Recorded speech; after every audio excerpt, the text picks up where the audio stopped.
आज की इस खास चर्चा में आप सबका स्वागत है। आज हम एक ऐसे संत पर बात करने जा रहे हैं जिनके लिए आजकल समाज में लगभग हर वर्ग में एक गहरा लगाव, एक आदर का भाव दिख रहा है। प्रेमानंद जी महाराज। जी हाँ। और ये जो एक तरह का फिनोमिनन है, इसे समझने के लिए हम आज खास तौर पर नीरज कुमार वर्मा जी के विचारों को देखेंगे। वर्मा जी, जिन्होंने शब्दों के बहाने कविता संग्रह लिखा है, उन्होंने महाराज के प्रति ये जो व्यापक स्नेह है, इस पर काफी कुछ कहा है, लिखा है। हाँ, तो हम उनके नजरिए से इस पूरे मामले को समझने की कोशिश करेंगे आज। बिल्कुल। तो आज हमारा मकसद यही है कि आखिर प्रेमानंद महाराज को इतना इतना ज्यादा समर्थन, इतना प्रेम क्यों मिल रहा है। और खासकर जब उनकी सेहत को लेकर चिंताएं थीं, तब हमने देखा कि समाज के हर कोने से, मतलब मजहब की दीवारें भी जैसे कोई मायने नहीं रख रही थीं, लोग उनके लिए दुआएं कर रहे थे। हाँ, ये बात बहुत खास है। तो वर्मा जी के शब्दों के जरिए हम इन्हीं वजहों को थोड़ा कुरे देंगे आज। चलिए शुरू करते हैं। वर्मा जी ने एक बहुत बुनियादी सवाल उठाया है जो सोचने वाला है कि ऐसा क्यों हो रहा है कि हर कोई, चाहे वो किसी भी धर्म का मानने वाला हो, उनके ठीक होने के लिए प्रार्थना कर रहा था। और ये सवाल और भी गहरा हो जाता है जब वर्मा जी ये बताते हैं कि महाराज की किडनी की जो समस्या थी, जब उसकी खबर आई तो सिर्फ हिंदू ही नहीं, मुसलमान भाई भी सामने आए, कहने लगे कि हम अपनी किडनी देने को तैयार हैं। हाँ, ये तो कमाल की बात है। ये आज के माहौल में जहां हम अक्सर बंटवारे की, दूरियों की बातें सुनते हैं, ये सचमुच एक असाधारण बात है। और वर्मा जी इसी के पीछे के कारण जानना चाहते हैं। तो वर्मा जी के हिसाब से ये जो इतनी लोकप्रियता है, इसकी जड़ क्या है? क्योंकि जैसा वो खुद कहते हैं, महाराज कोई बहुत गूढ़ रहस्य तो नहीं बता रहे थे, है ना? नहीं, बिल्कुल नहीं। न कोई विज्ञान की पहेली सुलझा रहे थे, न ही कोई बहुत मुश्किल फिलॉसफी समझा रहे थे। यहाँ तक कि कोई जैसे बहुत मजेदार किस्से कहानियां सुनाना या लच्छेदार बातें करना, वैसा भी कुछ नहीं था। सही कहा आपने। वर्मा जी इसी कॉन्ट्रास्ट पर ध्यान दिलाते हैं कि अगर ये सब नहीं था तो फिर लोगों में उनके लिए इतनी श्रद्धा, इतनी दीवानगी सी कैसे आई। ये अपने आप में एक सवाल है जिसका जवाब वर्मा जी ढूंढते हैं। वो पूछते हैं कि वो कौन सी चिंगारी थी जिसने लोगों के दिलों को ऐसे छू लिया। हाँ, ये तो सोचने वाली बात है वाकई। तो इस पहेली का हल क्या बताते हैं वर्मा जी? उनकी विश्लेषण का निचोड़ क्या है? वर्मा जी का जो मुख्य तर्क है वो ये है कि देखिए, एक ऐसा टाइम था जब मीडिया, सोशल मीडिया सब अपनी धुन में थे, बहुत शोर था चारों तरफ। तब एक संत आते हैं और बहुत बहुत ही बुनियादी, जैसे इस मिट्टी की अपनी गंध होती है ना, वैसी बात करते हैं, प्रेम की, सहजता की। वर्मा जी मानते हैं कि समाज में जब शक बढ़ रहा था, अविश्वास बढ़ रहा था, हाँ, लोग शायद प्रेम का असली मतलब भूल रहे थे। तब महाराज ने बस उसी प्रेम की डोर को पकड़ा और बहुत सरल सा मंत्र दिया, राधे राधे। वर्मा जी कहते हैं बस यहीं से बात बननी शुरू हुई। प्रेम ने जैसे अपना रास्ता खुद बना लिया। ये दिलचस्प नजरिया है। मतलब दुनिया जब बाहर उलझी थी, उन्होंने अंदर की बात की, प्रेम की, शांति की। शायद इसी को वर्मा जी मिट्टी की खुशबू कह रहे हैं। हाँ, बिल्कुल। और वर्मा जी ये भी बताते हैं कि इस पुकार का असर कैसे हुआ लोगों पर। जी हाँ, वर्मा जी लिखते हैं कि जिन लोगों के दिलों में प्रेम के लिए थोड़ी सी भी जगह थी, वो जैसे तड़प उठे।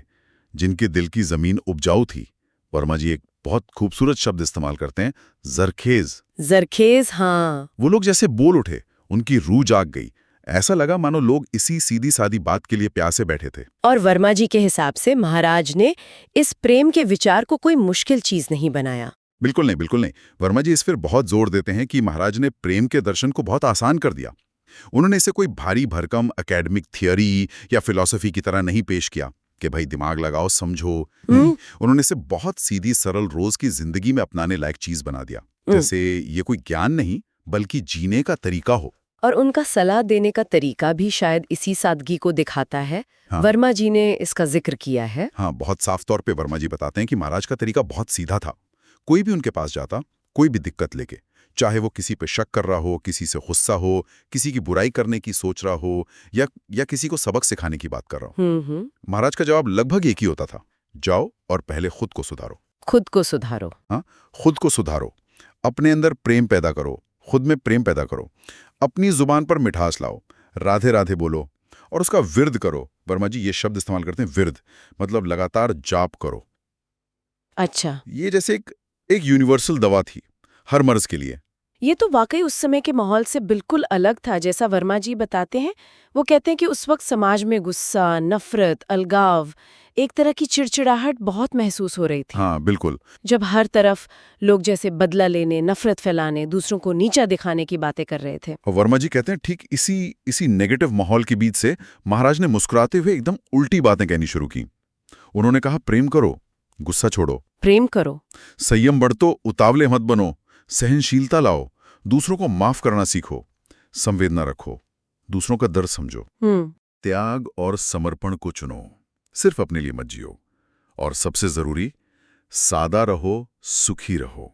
वर्मा जी मानते हैं कि ये बातें उस वक्त की कड़वाहट के सामने जैसे एक ताज़ी हवा का झोंका थी, एक बहुत जरूरी पॉजिटिव विकल्प। ये दिलचस्प है कि वर्मा जी इन बातों को मामूली बातें कहते हैं। वो कहते हैं ये कोई नई बातें नहीं थीं, लेकिन क्योंकि उस माहौल में कोई कह नहीं रहा था या शायद हिम्मत नहीं कर रहा था कहने की। हाँ, शायद यही।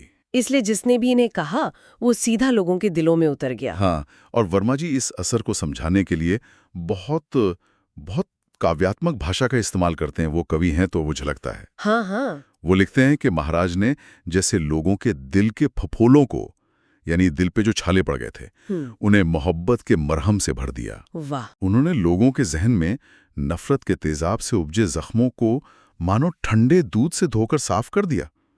वर्मा के हिसाब से महाराज ने अपने मीठे बोल और सीधे सबकों से लोगों के अंदर के घाव भरे हैं। और वर्मा का नतीजा ये है कि इसी वजह से आज चारों तरफ से उनके लिए इतनी मोहब्बत आ रही है। ये जो उपमाएं हैं, ये दिखाती हैं कि वर्मा उनके असर को कितना गहरा मानते हैं। लेकिन वर्मा जी सिर्फ तारीफ ही नहीं करते, वो जमीनी हकीकत को भी समझते हैं। वो ये भी मानते हैं कि लोग महाराज की हर बात से सहमत हों, ये जरूरी नहीं है। हाँ, ये बात सही है। वर्मा जी कहते हैं कि लोग उनसे ना इत्तेफाकी रख सकते हैं और रखनी भी चाहिए, है ना? एक मैच्योर सोसाइटी की यही निशानी है। ये एक बहुत बहुत महत्वपूर्ण पॉइंट है वर्मा जी के विश्लेषण का। वो साफ कहते हैं कि भाई विचारों में मतभेद हो सकता है और होना भी चाहिए, लेकिन वर्मा का दावा यह है कि कोई भी उनसे नफरत नहीं करता। अच्छा। हाँ, वो कहते हैं ना कि विद्वान लोग, बुद्धिजीवी, वो उनकी कुछ बातों पर सवाल उठा सकते हैं, उनसे असहमत हो सकते हैं, मगर जहां तक उनकी नीयत का सवाल है, नीयत, हाँ, उस पर किसी को शक नहीं है। वर्मा जी इसे उनके व्यक्तित्व की एक बहुत बड़ी ताकत मानते हैं कि उनकी मंशा पर सवाल नहीं उठता। वर्मा जी ने कुछ खास मुद्दों पर भी महाराज के विचारों का जिक्र किया है जहां शायद असहमति हो सकती है। जी हाँ, उन्होंने 2-3 उदाहरण दिए हैं। जैसे महिलाओं से जुड़े मुद्दों पर वर्मा जी का कहना है कि महाराज धर्म की जो स्थापित मान्यताएं हैं, परंपराएं हैं, उनसे बंधे हुए लगते हैं। अच्छा। अब कोई उनकी इस बात से सहमत हो या ना हो, ये अलग बात है, लेकिन वर्मा जी इस पर जोर देते हैं कि महाराज की बातों का मकसद किसी का बुरा करना या नुकसान पहुंचाना नहीं लगता। वो इसे धर्म के दायरे में रहकर दिया गया विचार मानते हैं। और समलैंगिकता जैसे संवेदनशील विषय पर वर्मा जी का क्या कहना है? समलैंगिकता पर वर्मा जी महाराज के नजरिए की तारीफ करते हैं, उसे बहुत सही और सीधा रास्ता दिखाने वाला बताते हैं। वर्मा की समझ के मुताबिक महाराज ने यहाँ भी अपने मूल सिद्धांत यानी प्रेम को ही बेस बनाया। उन्होंने कहा कि दूसरे के मन को, उसकी प्रकृति को प्राथमिकता दो, दूसरे के मन को, उसकी प्रकृति को प्राथमिकता देते हुए, और आखिर में सबके लिए प्रेम और स्वीकार्यता का ही संदेश दिया।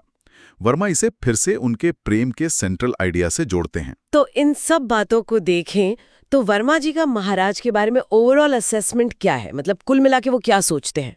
वर्मा का कुल मिला के मूल्यांकन ये है कि महाराज में अगर कुछ कमियां होंगी भी तो वो बहुत कम हैं, जबकि उनकी अच्छाइयां बहुत ज्यादा हैं। कमी कम और अच्छाइयां बहुत ज्यादा हैं। अच्छा, वर्मा उन्हें एक ऐसे इंसान के तौर पर देखते हैं जिनका समाज पर पॉजिटिव असर उनके किसी भी विवादास्पद पहलू से कहीं ज्यादा बड़ा और जरूरी है। वो अच्छाइयों के पड़ले को बहुत भारी मानते हैं। और समाज के लिए, या कहें इस धरती के लिए, महाराज के महत्व के बारे में वर्मा जी का क्या विश्वास है? वर्मा जी का विश्वास बहुत गहरा है। वो कहते हैं कि ये धरती, ये मिट्टी प्रेमानंद महाराज जैसे लोगों से ही पहचानी जाएगी। उनका मानना है कि जिंदगी में रास्ते अलग अलग हो सकते हैं, पर सबकी मंजिल एक ही है, और वो मंजिल प्रेम है।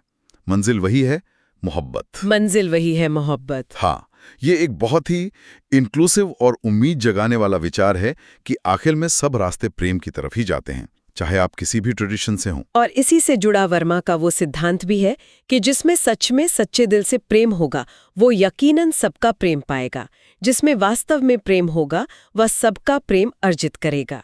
शायद वर्मा जी के लिए महाराज को जो ये इतना स्नेह मिल रहा है उसकी सबसे बड़ी व्याख्या यही है, ये प्रेम का ही नतीजा है। बिल्कुल। वर्मा जी इस बात को समझाने के लिए एक तुलना भी करते हैं। वो कहते हैं कि देखिए, इतिहास में एक संत ने सत्य का रास्ता दिखाया था। दुनिया ने उन्हें इतना सम्मान दिया कि उनकी मूर्तियां संसद भवनों तक में लग गईं। हाँ। आज एक और संत है जो प्रेम की बात कर रहे हैं और दुनिया उन्हें भी उतनी ही इज्जत, उतनी मोहब्बत दे रही है। वर्मा शायद ये कहना चाह रहे हैं कि समाज सत्य और प्रेम जैसे जो बुनियादी मानवीय मूल्य हैं उनको हमेशा पहचानता है, सम्मान देता है, चाहे उन्हें कहने वाला कोई भी हो। वर्मा जी की ये बात भी सोचने लायक है कि महाराज ने जो बातें कहीं वो बहुत साधारण थीं, लेकिन वो असाधारण इसलिए बन गई क्योंकि लोग उन साधारण बातों को अपने जीवन में उतार नहीं पा रहे थे। हाँ, बिल्कुल। और जिसने ऐसा कर दिखाया वो खुद असाधारण हो गया। हाँ। ये भी एक तरह का पैराडॉक्स है, सादगी का असाधारण बन जाना। हाँ, ये सादगी की ताकत पर वर्मा का जोर है। और आखिर में महाराज की सेहत के लिए जो दुआएं हुईं, प्रार्थनाएं हुईं, उस पर वर्मा की टिप्पणी भी बहुत दिल को छूने वाली है।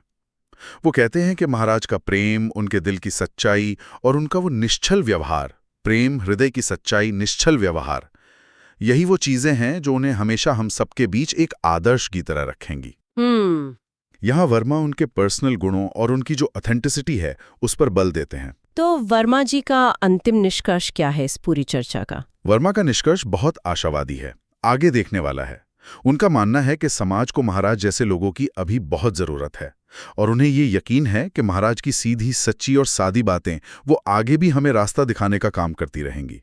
वो उनके संदेश की जो एक परमानेंट रेलेवेंस है उसमें विश्वास रखते हैं। तो नीरज कुमार वर्मा के नज़रिए से अगर हम संक्षेप में कहें तो प्रेमानंद महाराज की ये जो इतनी बड़ी अपील है, लोगों का जो स्नेह है, उसका राज छिपा है उनके प्रेम पर जोर देने में, खुद को सुधारने की बात करने में और बहुत ही सरल सत्यों पर टिके रहने में। हाँ। खासकर आज की इस उलझी हुई और अक्सर नेगेटिविटी से भरी दुनिया में उनकी ये सीधी सादी बातें लोगों के दिलों को बहुत गहराई से छू गईं। वर्मा जी शायद यही मानते हैं कि जो मुश्किल बातें थी उनको आसान बनाने की उनकी जो कला थी वही उनकी सबसे बड़ी ताकत बनी। हाँ, और यहाँ ये बात भी ध्यान देने वाली है, जैसे वर्मा जी बार बार कहते हैं कि महाराज का संदेश भले ही सरल था लेकिन वो इतना असरदार इसलिए हुआ क्योंकि उसने खालीपन को भरा। खालीपन? कैसा खालीपन? वो खालीपन था हमारे पब्लिक डिस्कोर्स में, हमारी आपसी बातों में, प्रेम, सहनशीलता, मन की शांति, इन बातों पर जोर देने की कमी का। तो वर्मा जी का ये विश्लेषण इस सादगी के असर पर रोशनी डालता है कि कैसे एक मामूली सी दिखने वाली बात भी अगर सही समय पर सच्ची नीयत से कही जाए तो वो कितना बड़ा प्रभाव डाल सकती है, खासकर तब जब उसकी जरूरत सबसे ज्यादा महसूस हो रही हो। वर्मा जी ने कहा कि मंजिल प्रेम ही है। ये वाकई सोचने पर मजबूर करता है कि प्रेम को अपने जीवन में इतनी मुकम्मल तौर पर उतार लेने का मतलब क्या है कि वो धर्म और समाज के बनाए बंटवारों से भी ऊपर उठ जाए, जैसा कि प्रेमानंद महाराज के मामले में होता दिख रहा है। गहरा सवाल है। और आज हमारे समाज में जहां इतनी तरह की बातें होती हैं, इतनी आवाजें हैं, वहां अगर हम फिर से सरल, सकारात्मक संदेशों पर ध्यान देना शुरू करें तो उसका क्या असर हो सकता है? ये कुछ ऐसे सवाल हैं जिन पर शायद हम सभी को सोचना चाहिए।